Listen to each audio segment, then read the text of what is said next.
பேசலாம் பர்சனல் ஃபினான்ஸோட இந்த எபிசோட்ல உங்கள மாரியே எங்களுக்கும் நெறைய கேள்விகள் இருக்கு. அதோட இந்த எபிசோட ஸ்டார்ட் பண்ணுவோம். Hi sir. ஸோ இப்போ எங்க பார்த்தாலும் வார் அத பத்தியே தான் சார் டாக் போயிட்டு இருக்கு. ஸோ வார்னால மார்க்கெட் எப்படி அஃபெக்ட் ஆகும்? அது என்னோட ஃபர்ஸ்ட் கொஸ்டின் ஸோ சார். யூஸ்வலா வார் வந்தா மார்க்கெட் எப்படி பயப்படுமோ, அதோட இந்த தடவ குறைவா தான் ரியாக்ஷன் இருக்குன்னு நான் ஃபீல் பண்றேன்.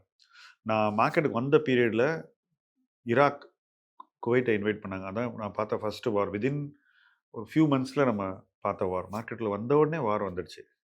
ஸோ அது எப்படி நடந்ததுன்னு எல்லாருக்கும் தெரியும்.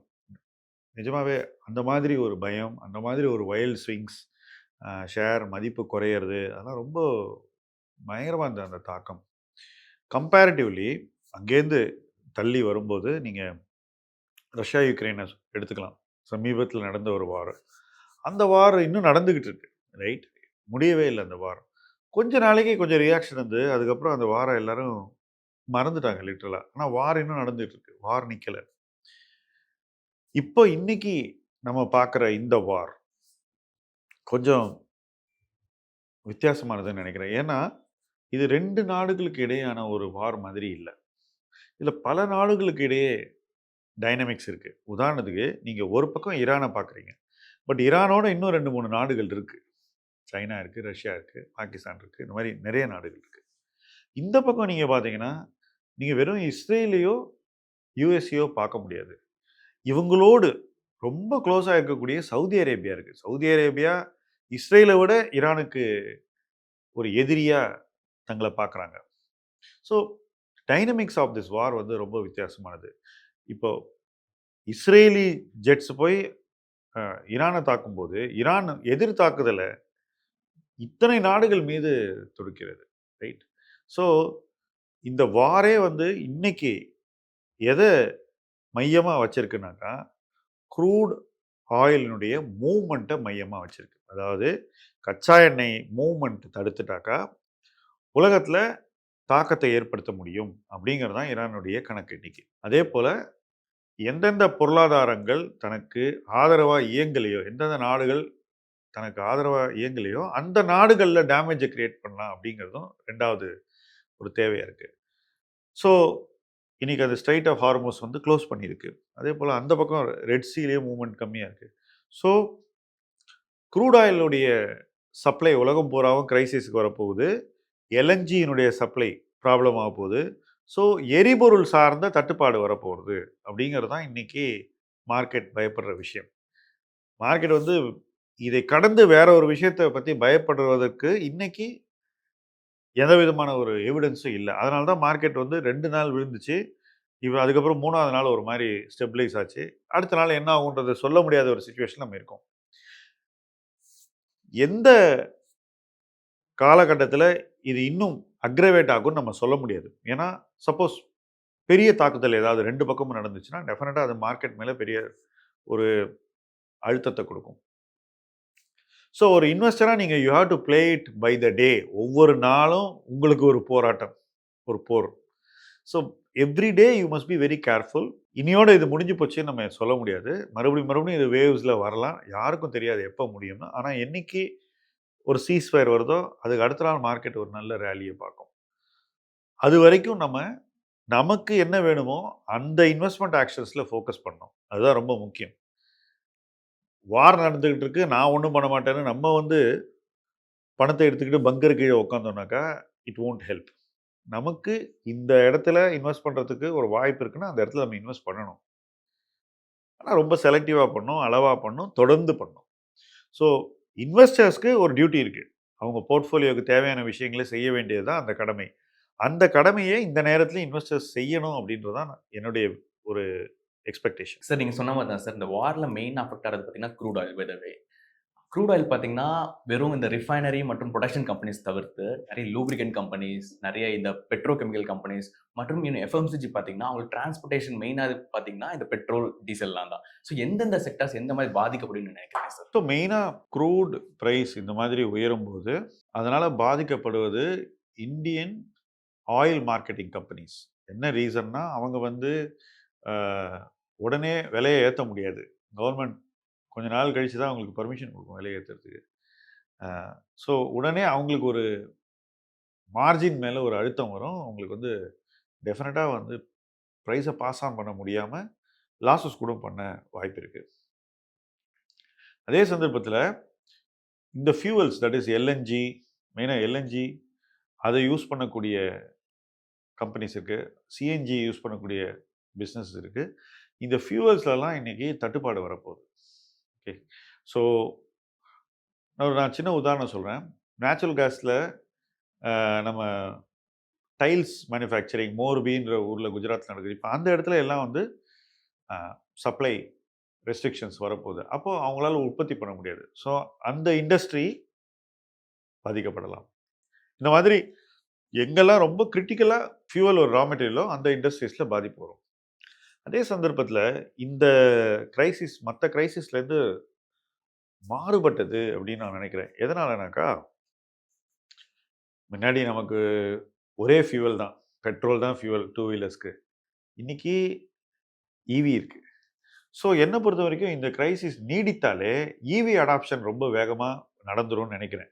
அதே போல் கவர்மெண்ட் வந்து ஃபியூவல் ப்ரைஸஸை உயர்த்தினா நிச்சயமாக அது ஈவி அடாப்ஷனை இன்னும் வேகப்படுத்தும். ஸோ எலக்ட்ரிக் வெஹிக்கிள்ஸினுடைய வளர்ச்சி இந்த கிரைசிஸ்னால நிச்சயமாக இன்னும் வேகம் பிடிக்கும்னு நான் நினைக்கிறேன். ஸோ அது ஒரு ஆஸ்பெக்ட். அதே போல் லாஸ் ஆஃப் பிஸ்னஸ், ஏன்னா நிறைய கண்ட்ரீஸ் வந்து யுஏஇ, அந்த சவுடி அங்கெல்லாம் வந்து நம்ம ப்ராஜெக்ட்ஸ் பண்ணிட்டு இருக்கோம். இப்போ எல்என்டி மாதிரி கம்பெனி அங்கே நிறைய ப்ராஜெக்ட்ஸ் பண்ணுறோம், இந்த இன்ஃப்ராஸ்ட்ரக்சர் டெவலப்மெண்ட். ஸோ இந்த வார் நடக்கிறதுனால இந்த ஸ்டாக்ஸ் பாதிப்புக்கு ஆளாகிருக்கு. அதே போல் லாஜிஸ்டிக்ஸ் காஸ்ட் கூடிச்சுன்னா எல்லா இண்டஸ்ட்ரியுமே பாதிப்புக்கு ஆளாகும். ஸோ அதுவும் நடக்கக்கூடிய ஒரு விஷயந்தான். ஸோ இன்றைக்கி இந்த மாதிரி நிறைய கம்பெனிஸ் மேலே ஒரு ப்ரெஷர் வந்திருக்கு. பட் ஒரு சின்ன சீஸ்ஃபயர் வந்தால் கூட இந்த ப்ரைஸஸ் வந்து மாறிடும்னு நான் நினைக்கிறேன். ஸோ இந்த ப்ரெஷர் இருக்கும்போது தான் எந்த கம்பெனியினுடைய வேல்யூவேஷன் நமக்கு சரியாக இருக்குது, எந்த கம்பெனியினுடைய பி ரேஷியோ நமக்கு கம்ஃபர்டபுளாக இருக்குது, எந்த கம்பெனியினுடைய மார்க்கெட் கேப் அட்ராக்டிவாக இருக்குன்னு பார்த்து வாங்கணும்.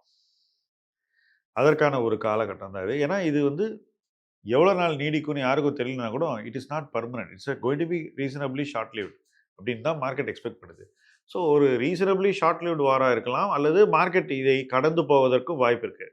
ஓகே, ஸோ அந்த மாதிரி ஒரு விஷயம் நடக்கும்னா இந்த விண்டோவை வந்து நீங்கள் வாங்குறதுக்கு யூஸ் பண்ணலாம் அப்படின்னு தான் நான் நினைக்கிறேன். அதே மாதிரி பார்த்தீங்கன்னா சார், இந்த டைம் வந்து இந்த அன்சர்டனி டைமில் வந்து நம்ம வந்து கேபிட்டல் கால்ஸ் வந்து நம்ம இன்வெஸ்டர்ஸ் கொடுக்குறோம் இதுவே. பட் இன்வெஸ்டர்ஸ் என்ன நினைக்கிறாங்கன்னா, நான் வந்து எப்போ இந்த வார் எஸ்கலேட் வந்து பீக் ஆகுது அப்போ இன்வெஸ்ட் பண்ணால் நல்ல ரிட்டர்ன் பார்க்கலாமே. இதை பற்றி நீங்கள் என்ன சார் நினைக்கிறீங்க? ஸோ அதாவது ஐ நோ த பாட்டம், அதான் இதனுடைய சிம்பிள் ஃபிலாசபி. 4 வார்த்தையில் சொல்லிட்டேன். என்னை பொறுத்த வரைக்கும் I don't know the top, I don't know the bottom. So I don't try to catch the top, I don't try to catch the bottom. ரெண்டு பக்கமும் விற்கிறதுக்கு டாப்பும் வேணாம், வாங்கிறதுக்கு பாட்டம் வேணாம். பட் இப்படி யோசிச்சு பாருங்க ராம், மார்க்கெட் இறங்கும்போது கொஞ்சம் கொஞ்சமாக வாங்கினாலே, சப்போஸ் இப்படி வந்து இப்படி ஏறுதுன்னு வச்சுக்கோங்களேன், இந்த கர்வில் நீங்கள் ஒரு பாயிண்டில் கொஞ்சம் கொஞ்சமாக வாங்கினீங்கன்னா, கீழே வரும்போது அதிகம் வாங்கினீங்கன்னா, மறுபடியும் மேலே போகும்போது ஒரு பாயிண்டில் நிப்பாட்டிடலாம். இந்த இடைப்பட்ட காலத்தில் நீங்கள் நிறைய பணத்தை இன்வெஸ்ட் பண்ணியிருப்பீங்க.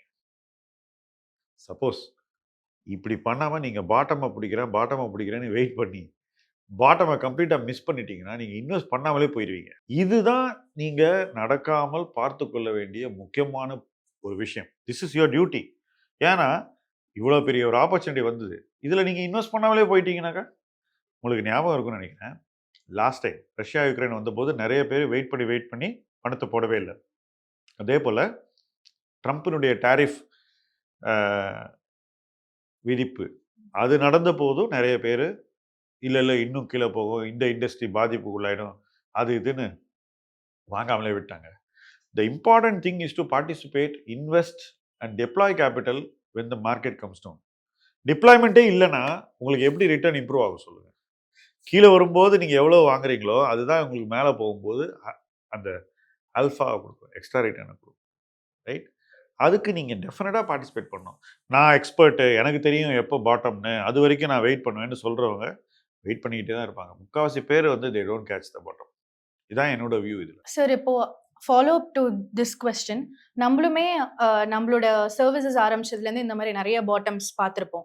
ஸோ M2W ஆர் மேபி அதுக்கு முன்னாடி நம்ம MFDல இருந்து போவோம் சரி, இந்த மாதிரி கோவிட் டைம்ல ரஷ்யா உக்ரைன் வார் டைம்ல இன்வெஸ்ட் பண்ணவங்களோட ரிட்டர்ன்ஸ் எப்படி இருந்திருக்கு வெஸ் நாட் அந்த டைம்ல இன்வெஸ்ட் பண்ணாதவங்களோட ஸோ இட்ஸ் returns எப்படி ஆக்சுவலி வெரி சிம்பிள். மார்க்கெட் இந்த மாதிரி சில நாட்களுக்கு கீழே வரும்போது நம்ம கொஞ்சம் பணம் போட்டாக்கணும். லெட்ஸே நம்ம போர்ட்ஃபோலியோ 100, நம்ம ஒரு 5 ரூபாய் போட்டால் கூட, இந்த 5% போட்டால் கூட, ஒவ்வொரு கிரைசிஸ் நீங்கள் போடும்போது ஒரு 4-5 கிரைசிஸ் 2 வருஷத்தில் வந்தால் நீங்கள் வந்து 20-25% 25% எக்ஸ்ட்ரா பணத்தை கிரைசிஸ் போது மட்டும் போட்டிருப்பீங்க. இப்போ மார்க்கெட் இந்த கிரைசிஸ்லாம் முடிச்சுட்டு மறுபடியும் ஒரு நார்மல் பிளேஸுக்கு ஆரம்பிச்ச இடத்துக்கு வந்தால் கூட நீங்கள் ப்ராஃபிட்டில் இருப்பீங்க. இதை இன்வெஸ்டர்ஸ் புரிஞ்சுக்கிறதே இல்லை.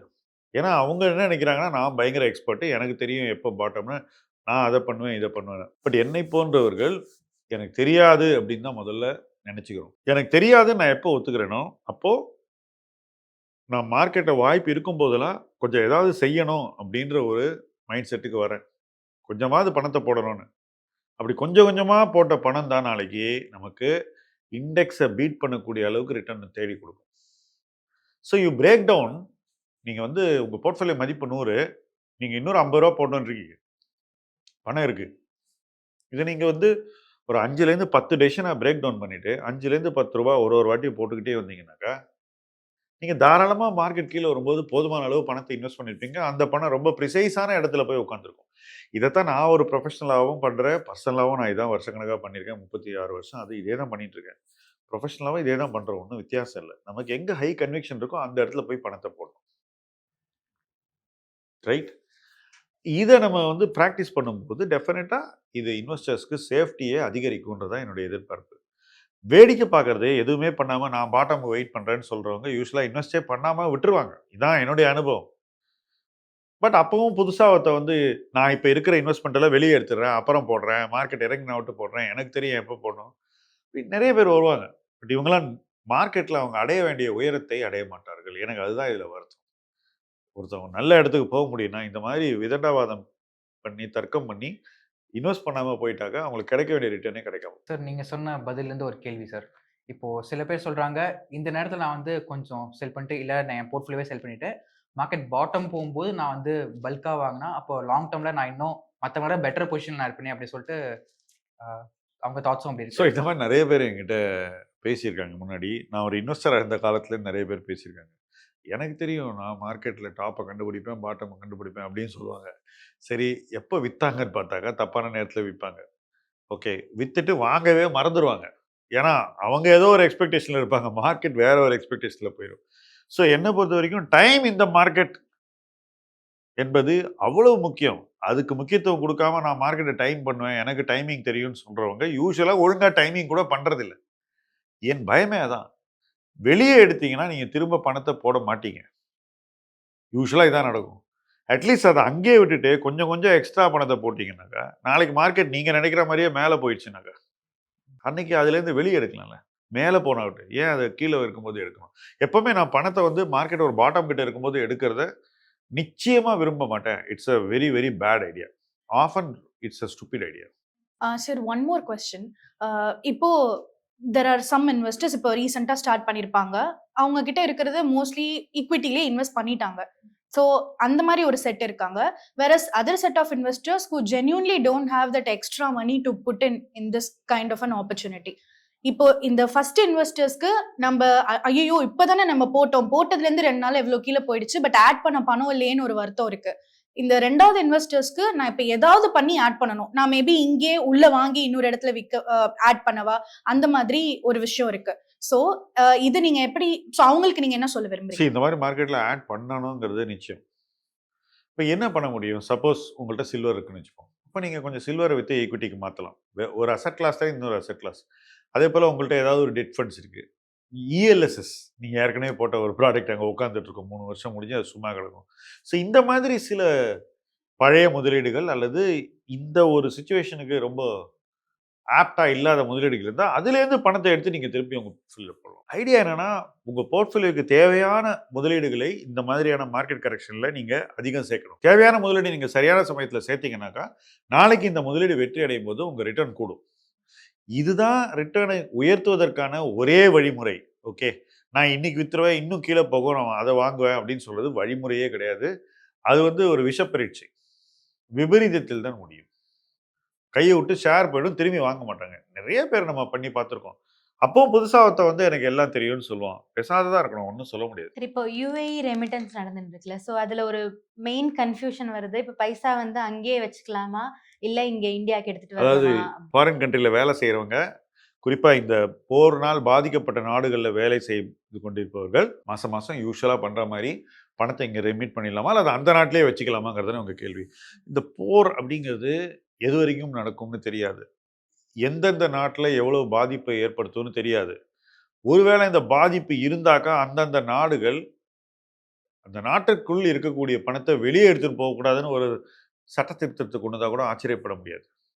அப்படி ஒரு ரிஸ்க் இருக்கும்போது உங்களுக்கு இந்தியாவில் தான் பணம் வேணும் அப்படின்னு நீங்கள் நினைச்சீங்கன்னா, வாய்ப்பு கிடைக்கும் போதெல்லாம் நீங்கள் இந்தியாவுக்கு ரெமிட் பண்ணலாம். அதுதான் பெட்டர்னு நான் நினைக்கிறேன். ஏன்னா அந்த நாட்டில் உங்களுக்கு தேவையான குறைந்தபட்ச எமர்ஜென்சி ஃபண்டை மாத்திரம் வச்சுக்கிட்டு மற்றதை இங்கே நீங்கள் அனுப்பலாம். சார் இன்னொரு கொஸ்டின், சில பேர் சொல்றாங்க இப்போ நான் நிஃப்டி 50ல போட்டாலே வந்து எனக்கு லாஸ்ட் 30 இயர்ஸ் எனக்கு 11-12% ரிட்டர்ன் வந்திருக்கு. அப்படி இருக்கும்போது இதுக்கு நான் ஆக்டிவ் இன்வெஸ்டிங் மூலியமா why should I stress more? So அதனால எனக்கு ஃபியூச்சர்ல எவ்வளோ டிஃபரன்ஸ் வந்துட போகுது? அப்படி இருக்கும்போது நான் வந்து நிஃப்டி 50ல இன்வெஸ்ட் பண்ணிட்டு கொஞ்சம் பீஸ்ஃபுல்லா இருக்கலாம். அட் த சேம் டைம் எனக்கு ஏதாவது எமர்ஜென்சினா நான் எஃப்டில பார்க் பண்ணிக்கலாமே. So why should I focus on active investing more அப்படின்றது ஒரு கொஸ்டின். இப்போ 30 இயர் ரிட்டர்ன் சொன்னாங்கன்னு சொல்றீங்க இல்லையா? 30 இயர் ரிட்டர்ன் நிஃப்டி இன்றைய தேதியில, அதாவது இந்த 2 நாள் கரெக்ஷனுக்கு முன்னாடி லாஸ்ட் வீக் வரைக்கும், மந்த் எண்ட் வரைக்கும் 30 இயர் ரிட்டர்ன் நிஃப்டியில் 12%. Okay, 25 year return 14%. ஆனால் 20 இயர் ரிட்டர்ன் வெறும் 10%. மறுபடியும் 15 இயர் ரிட்டர்ன் வந்து 12%. 10 இயர் ரிட்டர்ன் வந்து 12%. 5 இயர் ரிட்டர்ன் வந்து 8%. குறைஞ்சிருது. இந்த ஆண்டு இது வரைக்கும் -4% இருந்திருக்கு பிப்ரவரி வரைக்கும்.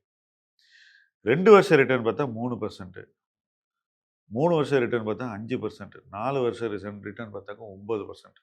ஸோ எஃபெக்டிவாக பார்த்தீங்கன்னா 4 வருஷத்துக்கு 9, 3 வருஷத்துக்கு 5, 2 வருஷத்துக்கு 3, 1 வருஷம், அதாவது இந்த ஆண்டுக்கான ரிட்டர்ன் வந்து -4. ஸோ ரிட்டர்ன் ஆக்சுவலாக குறைஞ்சிட்டே வருது லாஸ்ட் 4-5 இயர்ஸாக. ஸோ இந்த நிஃப்டியில் இன்வெஸ்ட் பண்ணால் போகிறோம் நான் 12% பண்ணுவேங்கிறது ரொம்ப லாங் டியூரேஷனுக்கு வேணால் பொருந்தலாம். பட் இடைப்பட்ட காலத்தில் என்ன நடக்கும்னு யாரும் சொல்ல முடியாதுங்கிறதுக்கு இன்றைக்கி இருக்கக்கூடிய ட்ரெண்டே ஒரு நல்ல உதாரணம். ஸோ என்னை பொறுத்த வரைக்கும் நிஃப்டியில் அந்த மாதிரி இண்டெக்ஸிங் பண்ணுறதை விட நிஃப்டிக்குள்ளே இருக்கக்கூடிய மிகச்சிறந்த நிறுவனங்களை வாங்கி ஒரு போர்ட்ஃபோலியோ கிரியேட் பண்ணாக்கா அது இன்னும் ஸ்டேபிளாக இருக்கும்னு நான் நினைக்கிறேன். அந்த ஸ்டெபிலிட்டி ஒரு போர்ட்ஃபோலியோவுக்கு ரொம்ப முக்கியம். இண்டெக்ஸிங்கில் கிடைக்கக்கூடிய ஸ்டெபிலிட்டியை விட அந்த மாதிரி போர்ட்ஃபோலியோவை தனித்துவமாக உருவாக்கினா கிடைக்கக்கூடிய அந்த ஸ்டெபிலிட்டி பெட்டர். இண்டெக்ஸ் தரதை விட அது பெட்டர் ஸ்டெபிலிட்டி கொடுக்கும்னு நான் நினைக்கிறேன். இது தெரியாதவங்க தான் எனக்கு இண்டெக்ஸிங் போகணும், நான் 25 இயர்ஸ் இருப்பேன், 30 இருப்பேன்னு சொல்கிறோம். இப்போ இன்னும் 2 வருஷம் இதே மாதிரி இருந்துச்சுன்னு வச்சுக்கோங்களேன், எந்த இன்வெஸ்டர் வெயிட் பண்ணுவான் இந்த மாதிரி ஒரு காலகட்டத்தில்? இப்போவே பாருங்க, இந்த வருஷம் ஜனவரி பிறந்து 2 மாசத்துல எத்தனை பேர் அவங்களுடைய ஈக்விட்டி எஸ்ஐபியை நிறுத்திட்டு ஹையில் போய் ப்ரெஷியஸ் மெட்டல்ஸ் எஸ்ஐபி பண்ணாங்க? எவ்வளோ பேர் பண்ணாங்க? இவங்கெல்லாம் என்ன பண்ணிட்டு இருக்காங்க? கீழே வாங்காமல் மேலே போய் வாங்கிட்டு இருக்காங்க. ஏன் தெரியுமா அவங்க கீழே வாங்கலை? நான் இப்போ விற்றுட்டு அப்புறம் வாங்குவேன், இந்த மாதிரியான திங்க் பண்ணுறவங்க தான் இவங்கெல்லாம். இப்போ ஏன் வாங்கணும்? நான் அப்புறம் அது இறங்கினாவட்டு வாங்குவேன். என்கிட்ட ஒரு ஃப்ரெண்டு சொன்னார், ஒரு ஷேரை விற்றுட்டேன் அப்படின்னாரு. நான் சொன்னேன், ஏங்க விற்றீங்க? அது நல்ல கம்பெனி, காம்பவுண்டர், இன்னொரு 10 வருஷம் வச்சுக்கலாம், 20 வருஷம் வச்சுக்கலாம், நீங்கள் ஏங்க விற்றீங்க? இல்லை, நான் அந்த ஷேருக்கு நான் இப்போ ஹாலிடே விட்டுட்டேன். எப்படி? இன்வெஸ்டர் வந்து ஷேருக்கு ஹாலிடே கொடுக்குறாங்க. நீ இப்போ வேலை பண்ண வேண்டாம் எனக்கு, நீ போயிட்டு வா, நான் உன்னை வித்துடுறேன், அப்புறம் எனக்கு வேணுங்கிறப்ப கூப்பிட்றேன், வாங்குறேன் உடனே, அப்போ வந்து எனக்கு வேலை பண்ணுங்கிறார். கடைசியில் அவர் ஷேருக்கு ஹாலிடேலாம் விடலை, ரிட்டர்ன்ஸுக்கு ஹாலிடே விட்டார். ஏன்னா அந்த ஷேர் அங்கேருந்து பாட்டம் அவுட் ஆகிட்டு மேலே போயிடுச்சு. அதை சொல்லவே சொன்னேன், சார் நமக்கெல்லாம் எப்போ எந்த நிகழ்வு வரும்னு தெரியாது. நீங்கள் யோசிச்சு பாருங்க, லாஸ்ட் இயருக்கு கொஞ்ச நேரம் முன்னாடி நைஜீரியாவில் ஒரு கிரைசிஸ் வந்தது, ஞாபகம் இருக்கா உங்களுக்கு? அப்போது இங்கேருந்து நைஜீரியாவுக்கு எக்ஸ்போர்ட் பண்ணுற 2 வீலர் கம்பெனிலாம் நல்லா பண்ணாது, இந்த மாதிரி நிறைய விஷயங்கள் பேசி அந்த கம்பெனி ஷேர்லாம் இறங்கிடுச்சு. இன்னைக்கு இந்த கிரைசிஸில் அதே கம்பெனி வந்து எக்ஸ்போர்ட்டில் ஃபர்ஸ்ட் கிளாஸ் டேட்டா கொடுக்குறாங்க. இவ்வளோ வார் நடந்துகிட்டு இருக்கு, பிப்ரவரி மந்த் அண்ட் டேட்டா பார்த்தீங்கன்னா ரொம்ப நல்லா இருக்கு அந்த 2 வீலர் மேக்கருக்கு. ஸோ நம்ம இதே நைஜீரியா வார் இருக்கு, அதனால் இந்த ஷேரை நான் இப்போ விற்றுட்டு அப்புறமா அது இறங்கினாவிட்டு எனக்கு எப்போ கன்வீனியண்ட்டாக அப்போ வாங்குறேன்னு சொல்கிறவங்க கையை விட்டு ஷேர் போயிருக்கும். கரெக்டா? அதுதான் நடக்கும். இதை பண்ணுறேன்னு சொல்கிறவங்க. ஏன்னா nobody knows what is the bottom, when is the bottom, and how rebound will happen after bottom. யாருக்கும் தெரியாது. ரீபவுண்ட் ஆகும் தெரியும், ஆனால் எப்போ எவ்வளோ ஆகும்னு தெரியாது. ஸோ இந்த மாதிரி கீழே வரும்போது நீங்கள் வாங்கினீங்கன்னா தான் அந்த ரீபவுண்டில் நீங்கள் பார்ட்டிசிபேட் பண்ண முடியும், லாபம் பார்க்க முடியும். இல்லை நான் வெயிட் பண்ணுறேன், எனக்கு பர்ஃபெக்ட் மூமெண்ட்டை கண்டுபிடிக்கணும்னாக்கா அதுதான் மோஸ்ட் இம்பர்ஃபெக்ட் டெசிஷனாக இருக்கும்னு நான் நினைக்கிறேன். ஓகே, ஸோ நீங்கள் எக்ஸஸ் பர்ஃபெக்ஷனை தேடி போனீங்கன்னா இன்வெஸ்ட்மெண்ட்டில் இம்பர்ஃபெக்ஷன் தான் மிஞ்சும், ரைட்? இதை நீ சொல்கிற நண்பர்கள்லாம் புரிஞ்சுக்கிட்டாங்கன்னா அவங்களுக்கு நல்லது. சார், இப்போ நம்ம ஈக்விட்டிலேருந்தும் பணத்தை வெளியில் எடுத்து திரும்ப ரீஇன்வெஸ்ட் பண்ண வேணாம் அப்படிங்கிறீங்க. அப்போ can I take my PPF or EPF, அதில் நான் போடுற மந்த்லி கான்ட்ரிபியூஷனை ஸ்டாப் பண்ணிவிட்டு நான் பேசாமல் ஈக்விட்டியில் இப்போ எஸ்ஐபி ஸ்டார்ட் பண்ணலாமா? என்னை பொறுத்த வரைக்கும் ஓல்டு டாக்ஸேஷன் ஸ்கீமில் இருந்தவங்க தான் பிபிஎஃப்லாம் நிறைய போடணும்னு நான் நினைக்கிறேன். மற்றவங்க எல்லாம் டெஃபினட்டாக வந்து இன்னும் கொஞ்சம் அக்ரெசிவாக இன்வெஸ்ட் பண்ணலாம். இன்னைக்கு அதுக்கான காலகட்டம் தான் இருக்குது. ஈக்விட்டியில் நல்ல அட்ராக்டிவ் வேல்யூஷன்ஸ் வரும்போது தான் நம்ம இன்வெஸ்ட் பண்ணோம். அப்போ போய் நான் பிபிஎஃப்ல பணம் போடுவேன்னு சொல்கிறது புத்திசாலித்தனம் இல்லை. உதாரணத்துக்கு இன்னைக்கு கோல்டு இவ்வளோ ஏறி இருக்கு. லாஜிக்கலாக கோல்டு சில்வரை பற்றி என்ன தோணணும்? கீழே இருந்தப்போ வாங்கியிருந்தா இன்னைக்கு நல்ல ரிட்டர்ன் வந்திருக்கும். பட் இன்னைக்கு வாங்கினா என்ன ரிட்டர்ன் கிடைக்கும்னு யோசிக்கணும். இல்லை அப்படி ஆகிடும், உலகம் அழிஞ்சு போயிடும், இப்படிலாம் சொல்கிறவங்களுக்கு ஒரு விஷயம் புரிய மாட்டேங்குது. ஏதாவது ஒரு கிரைசிஸ் ஒரு ஹெட்ஜ் ஃபண்டுக்கு வந்ததுன்னா ஃபர்ஸ்ட் அதோடைய ப்ரெஷியஸ் மெட்டல்ஸ் தான் அவங்க விற்கிறாங்க, ரைட்? இன்னைக்கு நிறைய ஹெட்ஜ் ஃபண்டுக்கு கிரைசிஸ் இருக்க போது, நிறைய குளோபல் இன்சூரன்ஸ் கம்பெனிஸ்க்கு கிரைசிஸ் இருக்க போகுது. ஏன்னா இந்த ஒரு பிளாக்கேட்னால, ஈரானுடைய பிளாக்கேட்னால. ஸோ இப்படி இருக்கும்போது யார் எப்போ வந்து எந்த ப்ரெஷியஸ் மெட்டலை விற்பாங்கன்னு நமக்கு தெரியாது. ஸோ நாம் வந்து விலை மேலே இருக்கும்போது பணத்தை சேஃப்டிக்கு கொண்டு போகிறது தான் என்னை பொறுத்த வரைக்கும் பெட்டர் ஐடியா. அதுதான் ஒரே ஆப்ஷன், இது ஒன்லி ஆப்ஷன். சார், ஸோ இப்போ ஈவன் இன் ஸ்டாக் இன்வெஸ்டிங் நமக்கு ஹர்ட் மென்டாலிட்டின்னு ஒன்று இருக்கு. ஸோ எல்லாரும் வந்து ஒரே ஸ்டாக்கை நிறைய பேர் சேஸ் பண்றது இருக்கு. இப்போ இந்த ஹர்ட் மென்டாலிட்டிக்கும் நானே ஒரு ஸ்டாக்கை அதோட டெக்னிக்கல் ஃபண்டமெண்டல்ஸ்லாம் படிச்சு நான் வாங்குறதுக்கும் இது ரெண்டுத்துக்குமான அந்த ரிஸ்க் ரிவார்ட் ஆஸ்பெக்ட் எப்படி இருக்கும்? ஹர்ட் மென்டாலிட்டிங்கிறது எல்லாரும் வாங்குறது. உதாரணத்துக்கு இன்னைக்கு சில்வர் வாங்குற மாதிரி. ஓகே, 2 வருஷம் முன்னாடிக்கு சோலார் பூம் இந்தியாவில் ஆரம்பிச்சிருச்சு. உலகம் பூரா சோலார் நல்ல இது இருந்தது. சில்வர் ப்ரொடக்ஷன் கூடவே இல்லை. 2 வருஷம் முன்னாடி நான் வந்து வேர்ல்டு சில்வர் கவுன்சிலுடைய ரிப்போர்ட்டை படிக்கும்போது உற்பத்தி கூடவே இல்லை, டிமாண்டு கூட போகுது. இந்த கேப் வந்துச்சுன்னா டெஃபினட்டாக விலை ஏறிடும்ன்றது நமக்கு அன்றைக்கே தெரிஞ்சுது. அந்த படிப்பின் அடிப்படையில் நம்ம அன்றைக்கி கான்ட்ரேரியான போய் சில்வர் வாங்கினோம், அந்த ரிப்போர்ட்டை படித்ததுனால. ஓகே, 2 வருஷம் கழிச்சு இன்றைக்கி எல்லாரும் வாங்குறாங்க. இன்னைக்கு அதே சொத்து வகை ஹர்ட் மென்டாலிட்டியை வெளிப்படுத்துது. நம்ம வாங்கும்போது அது கான்ட்ரேரியன். ஓகே, இதைத்தான் நம்ம எல்லா முதலீடுகள்லையும் பண்ணணும்னு நான் சொல்கிறேன். ஓகே, அன்னைக்கு வாங்கினது தான் உங்களுக்கு மல்டி பேக்கர் ரிட்டர்ன் இன்னைக்கு கிடைச்சிருக்கு சில்வரில். இன்னைக்கு வாங்கினா அந்த ரிட்டர்ன் கிடைக்காதுன்னு நான் நம்புகிறேன். அல்லது கிடைக்கிறதுக்கு ரொம்ப நீங்கள் லக்கியாக இருக்கணும், ரொம்ப சிரமப்படணும், அது ஈஸியாக கிடைக்காதுன்னு நான் நினைக்கிறேன். இது ரெண்டுத்துக்குள்ள வித்தியாசம் எல்லாருக்கும் தெரியும். ஆனால் முக்கால்வாசி பேர்னால தங்களுடைய எமோஷன்ஸ் கண்ட்ரோல் பண்ண முடியல. உதாரணத்துக்கு நீங்கள் பாருங்கள், நிறைய பேர் லாஸ்ட் 3 மந்த்ஸில், தட் இஸ் இந்த விலை ஏறினதுக்கு அப்புறம் இந்த 2 மாதம் ப்ளஸ் கரண்ட் மந்தில் ஈக்விட்டி எஸ்ஐபியை நிறுத்திட்டு கோல்டு சில்வர் எஸ்ஐபி.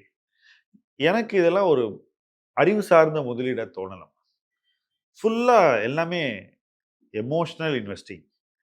ஐயோ எனக்கு இது கிடைக்காம போயிடுச்சுன்னா என்ன பண்ணுறது, நான் இதை வாங்க தவறவே கூடாது, எப்படியாவது வாங்கணும், கொஞ்சம் ஏறினா கூட வித்துடலாம், ஆனால் இதை வாங்கி நம்ம லாபம் பார்த்தே ஆகணும். இப்படி சில தவறான எண்ண ஓட்டங்கள் வரும்போது பீப்புள் இந்த மாதிரி ஹர்ட் மென்டாலிட்டி போய் மாட்டிக்குவாங்க. பட் எல்லா நேரத்துலையுமே என்னை பொறுத்த வரைக்கும் கொஞ்சம் தள்ளி நின்று பார்க்குறது பெட்டர். ரொம்ப எமோஷ்னலாக எந்த இன்வெஸ்ட்மெண்ட்டையும் நம்ம பார்க்கக்கூடாது, எந்த குழுமத்தையும் பார்க்கக்கூடாது, எந்த செக்டரையும் பார்க்கக்கூடாது, எந்த கம்பெனியும் ரொம்ப எமோஷ்னலாக பார்க்கக்கூடாது. கொஞ்சம் தள்ளி இருந்து பார்க்குறது தான் நமக்கு நல்லது. அதுதான் நமக்கு வெற்றியை கொடுக்கும். அந்த எமோஷ்னலாக பார்க்குறதுங்கிறது தான் ஹர்ட் மென்டாலிட்டி. இது ரெண்டுத்துக்குள்ள வித்தியாசம் ரொம்ப பெருசு. நம்ம நினைக்கிறதோட it is a far bigger gap. இந்த கேப் வராமல் பார்த்துக்கிறதா இன்வெஸ்டிங்கில் நம்மளுடைய முதல் கடமை, நமக்கு நாமே செய்து கொள்ள வேண்டியது. Many wars may come and go, but ஒரு லாங் டேர்ம் இன்வெஸ்டர் எந்த மார்க்கெட் நாய்ஸையும் பொருட்படுத்தாம எப்படி ஃபோக்கஸ்டா இருக்கணுங்கிற எங்களோட பல கொஸ்டின்ஸ்க்கு இன்னைக்கு ஷாம் சார் ஆன்சர் பண்ணாங்க. உங்களுக்கும் இந்த மாதிரி நிறைய கொஸ்டின்ஸ் இருக்கும், அதை மறக்காம கீழே கமெண்ட் செக்ஷன்ல எழுதுங்க. பேசலாம் பர்சனல் ஃபினான்ஸ் தி பிபிஎஃப் ஷோவோட நெக்ஸ்ட் எபிசோட்ல உங்களை நாங்க சந்திக்கிறோம்.